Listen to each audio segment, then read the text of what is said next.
will be getting the heavy weaponry they've long been crying out for.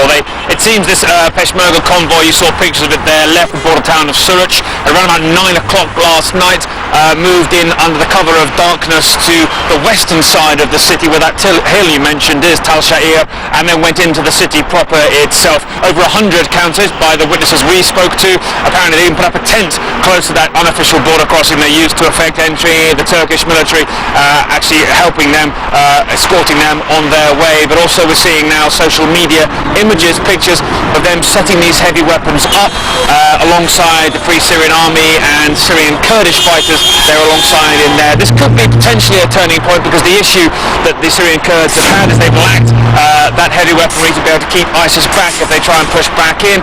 There is said to be intense fighting in the city today as well, off to the east where ISIS have had more of a presence in the past few weeks, but people are looking now in the days ahead to see quite what the Peshmerga can do. Now finally they're inside Kobani.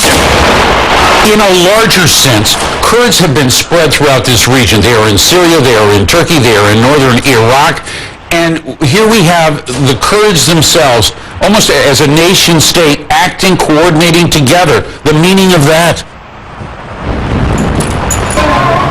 Well, one of the Syrian Kurdish fighters said last night when he saw the Peshmerga, he didn't know whether to cry or to laugh out loud in happiness, simply because it was a great moment for him in terms of the brotherhood of the Kurds here. Now, as you say, they are scattered across the land here, some in Turkey, considered terrorists by the Turkish government, those allied to the Syrian Kurds who have carved out their own little enclave in Syria because of the civil war there. Some saying they kind of hatched a deal with the Assad regime to be able to control those little enclaves they have.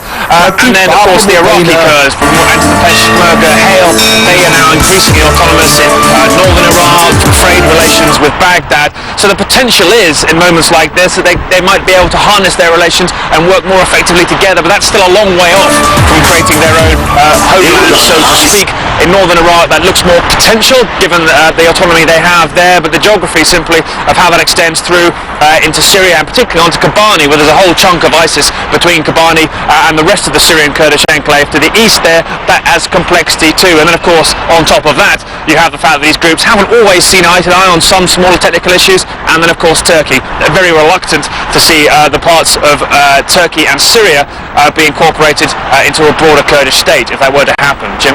Well, as you note there, Turkey could complicate things, but one interesting factor about the Kurds is that while so many of the other groups that are active in fighting the regime of Bashar al-Assad there are engaged against ISIS, they're not trusted by the U.S. military and the U.S. Congress as well as the White House.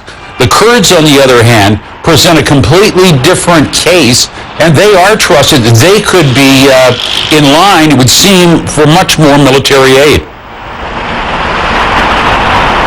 Certainly, and I think they've proven themselves more cohesive on the battlefield as well, particularly with the Peshmerga. I mean, the US has a long history, even in Saddam Hussein's time, of broader cooperation with the Kurds. Of course, that doesn't necessarily make their allies, well, I should say allies, but sometime allies in Iraq and Turkey, the NATO ally, always that comfortable. But yes, NATO have been saying, the coalition have been saying, what they lack is a ground force to push ISIS back on the ground once the airstrikes go in. The Kurds could provide that. They can't do that across all of northern Syria, and there is that broader coalition plan to train up effectively a new Syrian rebel army to take that fight potentially to ISIS. But the Kurds are benefiting enormously from their ability to actually fight on the ground back against ISIS. They are seeing the arms come in. The Syrian Kurds are getting assistance too. That's made a lot of America's normal allies here, Turkey and Iraq, uncomfortable to some degree, but it's certainly happening because the reality on the ground, Jim. CNN Senior International Correspondent Nick Payton-Walsh there, live with us from Turkey, his watch post there, analyzing for us the meaning of these events on the ground as reinforcements arrive in Kobani, a watershed day for many Kurds. Nick, as always, thank you. Well, the United